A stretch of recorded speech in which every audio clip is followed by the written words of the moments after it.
So here is a quick and clear guide on how to delete your Candy Crush account very easily. So let's get started.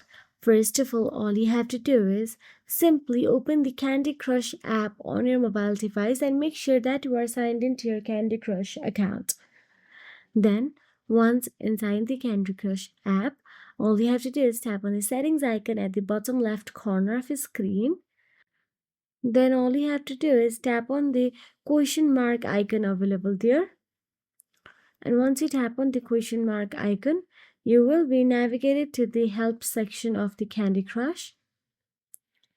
Once there, all you have to do is simply tap on the search address bar and type down delete my account. Once you do so, all you have to do is hit enter and search for it.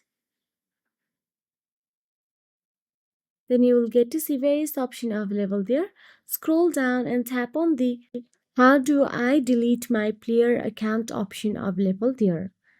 Once you tap on the how do I delete my player account, simply scroll down and tap on the delete my account option available at the bottom, and you will be directly navigated to the section where you can delete your player account.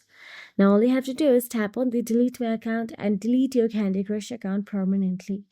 If you found this video helpful, please like, share and subscribe our channel, and thank you so much for watching.